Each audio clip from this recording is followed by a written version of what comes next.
കണ്ണാടി കണ്ടാ ഇപ്പൊ ഫോട്ടോ എടുക്കണം. അങ്ങനെയുള്ള ഒരാള് പിടിച്ചങ്ങാണ്ട് ഡിസ്പാച്ചിന് പോയാൽ എങ്ങനെ ഉണ്ടാവുന്ന കണ്ടാലോ. ഇത് മാത്രമൊന്നുമല്ല, ഇനിയും തോളെ പൊട്ടത്തരങ്ങള്. വീഡിയോ ലാസ്റ്റ് വരെ കൊണ്ടുപോക്കി കൊറേ വീഡിയോ എടുത്ത് കഴിഞ്ഞാരാണ് ഓക്കെന്നെ ബോധം വന്നത് ഓളാണല്ലോ വീഡിയോ എടുക്കണെന്നുള്ളത്. അതാണ് ഞാൻ പറഞ്ഞത്. ഫോട്ടോ എടുക്കണം പറഞ്ഞതേ വീഡിയോ ആണ് ഓൾ എടുത്തത്. അത് ഓണേ ഇങ്ങനെ ഉണ്ട്. മനസ്സിലായിട്ടുണ്ടെങ്കിൽ പെട്ടെന്ന് മെനാമിണ്ടാക്കിക്കോ. അങ്ങനെതാ കാർഡ്സ് ഒക്കെ വാരിപ്പെറുക്കി ഇത് കൊണ്ടുകൊടുക്കാൻ പോവാണ്. ആരെയും വാരിപ്പെറുക്കി കവറിലാക്കണമെന്ന് പോവല്ലേ. എന്റെ അറിയില്ലാത്ത ഒരു കുഞ്ഞു കൈ വന്നതും പോയതൊക്കെ എന്തോ വേറെ ആരും നമ്മൾ ഓൺ പ്രൊഡക്റ്റ് അങ്ങനെ നമ്മൾ പോവാട്ടോ. പോണ കഴിയുമ്പോ തന്നെ നല്ല രസം ഒരു പണ്ടുണ്ടേന്. നല്ല വ്യൂല് വീഡിയോ ഒക്കെ എടുക്കാൻ പറ്റീനെ. അതൊന്നും ഓൾ എടുത്തില്ല. അങ്ങനെ ആ സൈഡ് കാണാൻ പറ്റില്ലേ അതന്നെ ഞാൻ കാണിച്ചു ഓൾ എന്താ എടുത്തുള്ളത് കേട്ടാ.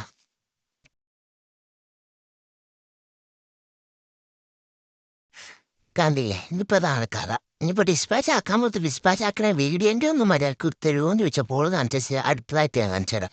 എന്റെ ഇഷ്ടം കുറിച്ച് കണ്ടെത്തിയപ്പോൾ ആളുടെ എത്തി.